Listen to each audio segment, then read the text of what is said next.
तो एक क्वेश्चन पूछा है कि सर लाओ त्सु जो है ताओ ते चिंग उनकी एक बुक है लाओ त्सु की। उन्होंने उसमें कहा है कि अपने माइंड को एम्प्टीनेस की ओर ले जाएं।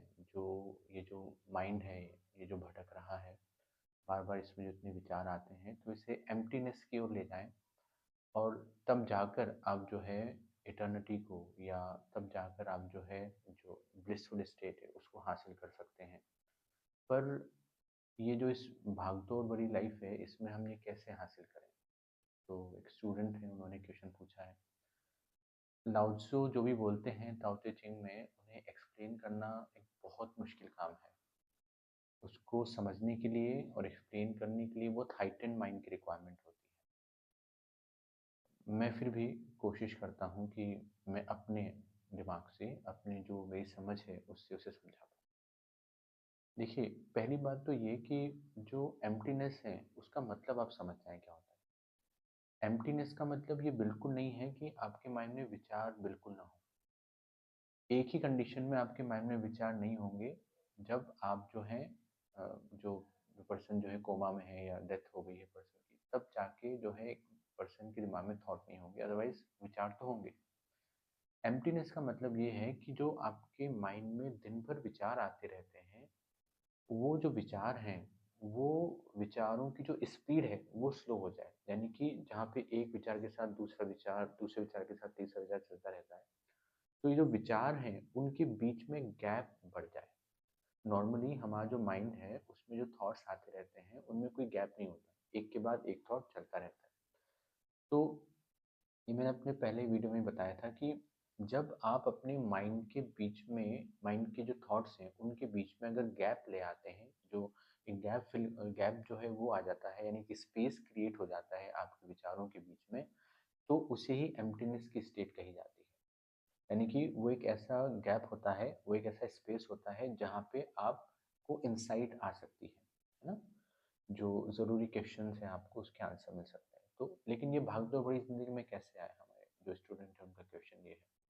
देखिए, ये आपको प्रैक्टिस करनी पड़ती है इसकी, और इसकी प्रैक्टिस क्या है? रोज़ अपने साथ थोड़ा समय बिताएँ, अकेले बैठें, साइलेंस में बैठें, आँखें बंद करें, आँखें खोल के, ज़्यादातर आँखें बंद करके भी अगर आप बैठते हैं, तो अपने विचारों को बहने दें।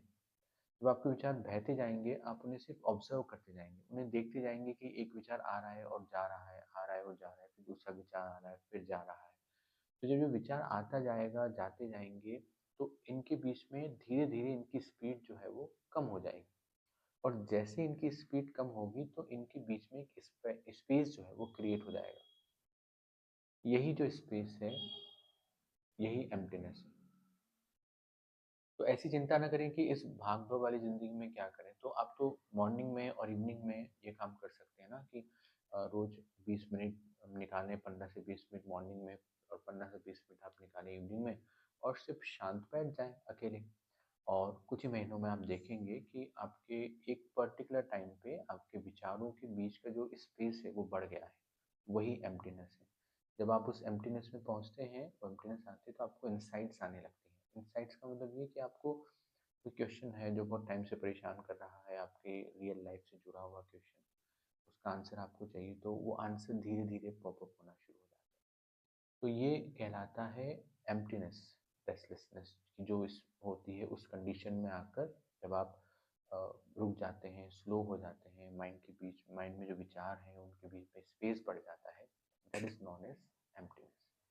तो इस भागते बड़ी ज़िंदगी में इवन ऐसा कहा जाता है, जैसे योगा में लिखा है कि एक पर्सन जो शेयर मार्केट में है, जो बिज़ीएस्ट पर्सन होते हैं, वो भी स्पिरिचुअल पर्सन बन सकते हैं, वो भी एम्प्टीनेस की तरफ जा सकते हैं। तो हम तो स्टूडेंट हैं, या हम टीचर हैं, या किसी ऑफिस में काम कर रहे हैं, बहुत मुश्किल नहीं है अगर हम थोड़ा-सा कंसिस्टेंसी के साथ काम करें, कंसिस्टेंस हो जाएँ, तो आसान होगा एम्प्टीनेस को